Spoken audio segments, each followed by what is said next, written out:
Okay, hi. As Adam said, I'm going to talk about traveling, and I'll start with something very cliched. Traveling is magic.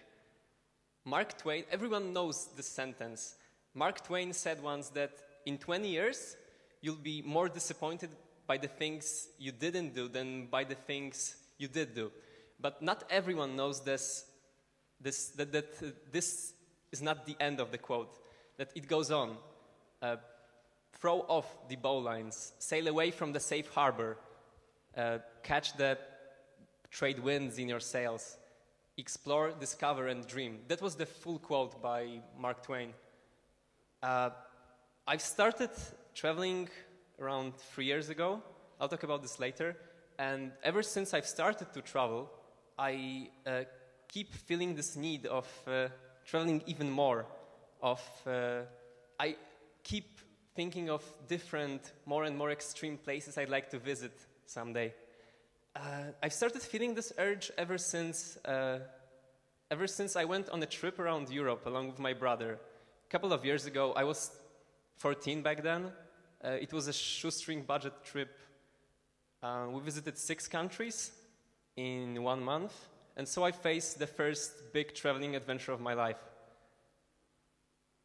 Before that, I was used to a very easy standard of living, being taken care of by my parents and siblings, having nothing really to worry about. And that first trip was quite a test for me because suddenly I had no bed to sleep on, I had no fridge, I could take food from any time I wanted to, I had to walk a lot, and finally deal with people much older than me. These experiences made me think that of course, all the emotions, feelings related to the trip, they always fade with time. But it's quite important to sum up those experiences and remember the lessons gained from them. And my thought after coming back from that first trip was that there are no boundaries, that I was actually able to live without all those commodities I thought I needed before. And actually it wasn't so difficult when I think of it now, because then I lived the greatest adventure of my life, my last travel, Nepal. I spent 3 months living within the mightiest for me, mountain range on earth. So the initial plan was to go to Kathmandu, the capital city of Nepal, and get in touch with the organization sending volunteers in the mountainous region of Solukhumbu, just below the famous Mount Everest trail. My dream for the trip was to go as deep into the Himalayan mountains as possible. And actually I managed to. Before my plane landed in Kathmandu, I thought that my voluntary program was going to be more or less organized. But I quickly got to know that it's very difficult to find any sense of organization in Nepal. There was no one to pick me up from the airport. They weren't even answering my calls. And eventually I found this office of the organization in a Pepsi Cola district. And actually they did quite a good job. They taught me some Nepali. It's a very complicated language, okay? And then when I was pretty much ready, I packed my backpack and took a ride in a pretty dodgy bus out of Kathmandu. And it was just another 4 days of killer walk to reach my destination, which was a marvelous Buddhist monastery. I don't have any pictures because most of them I've lost. I wasn't really lucky with the pictures on this trip. The monastery was incredible. It was this kind of monastery that you would think of when you'd be asked about a Buddhist monastery located in the middle of High Himalayas. And so I spent there a month experiencing the monastic life and teaching the monks English in return. And it really felt like I was doing something special at that time. It was truly an amazing cultural exchange, especially that I was the first volunteer to be placed in that particular monastery. Interacting with those friendly, very friendly Nepali and Tibetan people made me think that people in distant parts of the world may seem to be uncivilized, may seem to be a very different people. But actually, fundamentally, we're all the same. Okay, I wasn't really thinking like that from the start, because at first everything in the monastery seemed all alien to me. I felt like I was missing something that's been with me for my whole life.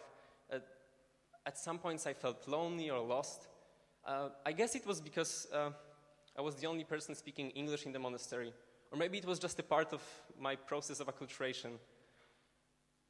Anyway, having spent there a month, I think I started understanding them. And we really became friends with monks. I'm saying started understanding because to understand them thoroughly, I'd probably need to spend there at least a couple of years. The mentality of the Nepalese was dissimilar from the one I was used to, but it wasn't uncivilized, no. It was much more primitive, instinctive, religious, yes, but it was also a very rich culture with a lot of wisdom in it.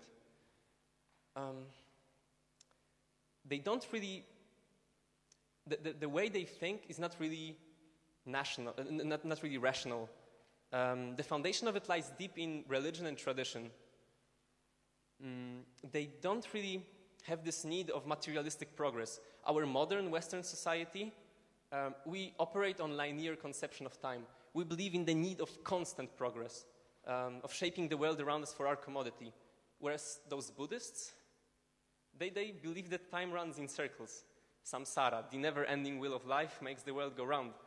And the essence of the Buddhist life would be the social and the spiritual improvement. It probably sounds like a fairy tale to you, unreal fairy tale, but I've witnessed myself how those monks live, and they hold on to some very old, some of them a bit crazy rituals, and they live very ascetic lives. But at the same time, they seem to live very fulfilling and happy lives. To give you an example, there was one High Lama in the monastery. By the way, the name was Chimon Gumpa of the monastery. And the name of that High Lama was Shakcha Lama. He was particularly interesting for me because he had an appearance of a very optimistic person. He would laugh all the time. He had this very friendly aura around him. And every day after the puja, the big prayer, he would go outside the monastery, sit on the wall, just look down the valley and smile, and sometimes chant his mantras. And once I caught him doing that when it was raining really hard. And I mean like Nepali hard. It's a different level of raining. He just unfolded his umbrella, seemed not to care about the rain at all, just kept on looking down the valley, although he couldn't really see nothing through the clouds, and kept on smiling.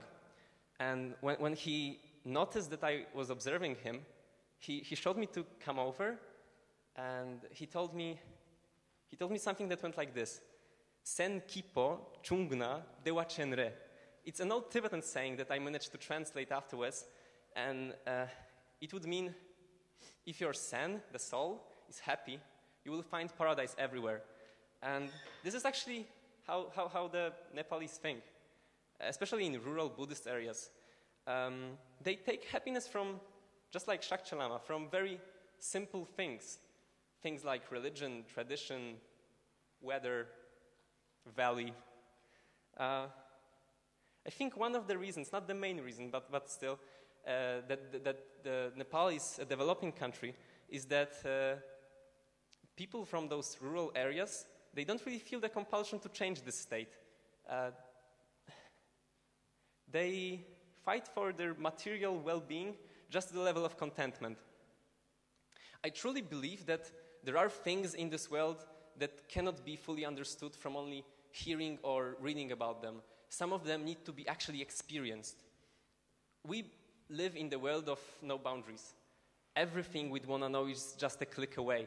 We have access to so many great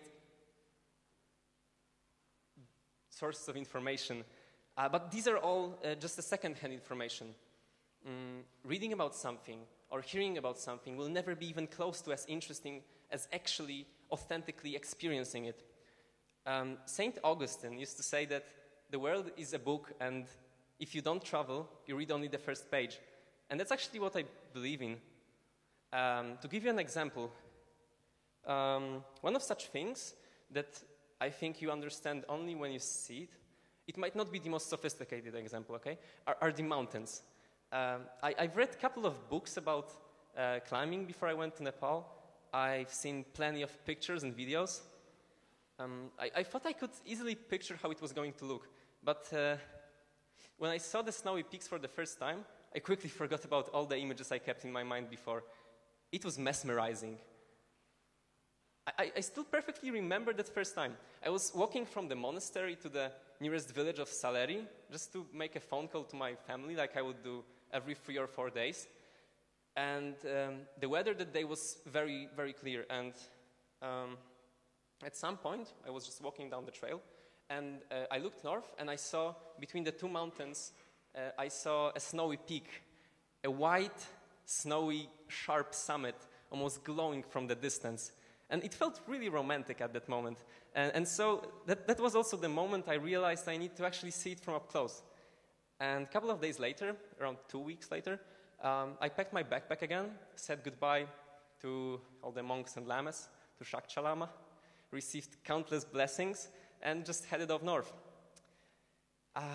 Another couple of days later, I reached my destination, Kalapatar, the Black Rock. It was a mountain peak I climbed, from which I had an amazing panorama of the most beautiful mountains in the world, including Mount Everest. And it really felt magic at that moment. It felt like the best moment of my life. And there is just no way of fully capturing such emotions digitally. You actually need to experience something like that. Then I got back to Kathmandu, and to be honest, I was really fed up with walking. I couldn't think of walking anymore, really. But somehow, another week later, I found myself back in the mountains walking another trail. And actually, that's what I think traveling is about. It's about this sense of freedom that you can just pack some warm clothes into your backpack, think of a goal, and walk, or drive, or fly, swim, sail, ride a pony. It doesn't matter. Just follow your dream. That's it. Seeing beautiful places, meeting interesting people like Shakcha Lama are great things, but there are some other aspects of traveling that might have a fantastic educational value. For example, living in harsh conditions, it might be a lesson too. During my stay in Nepal, I lived a pretty tough life. Sleeping on extremely hard beds, in rooms full of bugs, keeping a monotonous diet, mainly rice and vegetables. Finally, ridiculously long walks, sometimes even up to 50 kilometers a day on steep Himalayan slopes. That's like different level of walking. That's like up and down all day long. And I think I walked over 600 kilometers during my whole stay in Nepal. And those experiences really opened my eyes, changed my system of values in some way.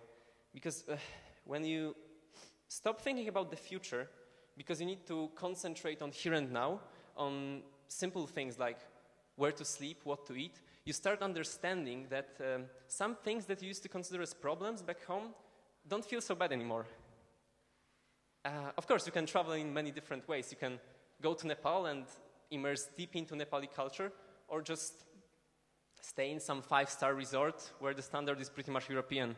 It's up to you, but I personally have this rule of mine that the more effort you will put in your travels, the less you are going to feel like a tourist.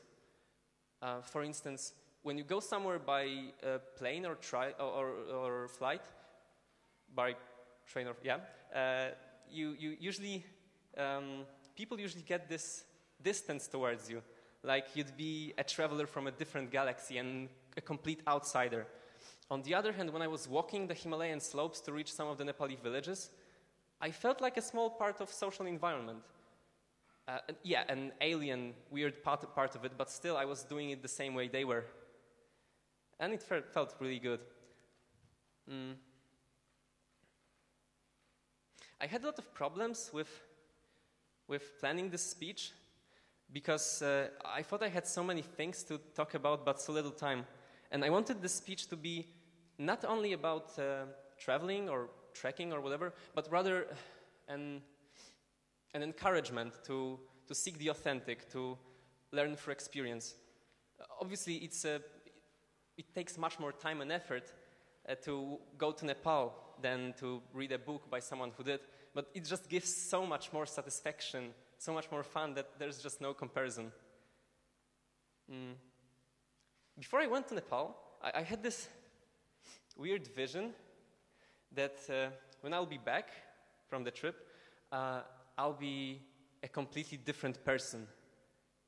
That I'll be asking myself, who was that person that said goodbye to his parents 3 months ago? But actually, that's not what happened. I changed, yes, but only deep inside. Everything became less distant. My dreams became more realistic. And I think I realized that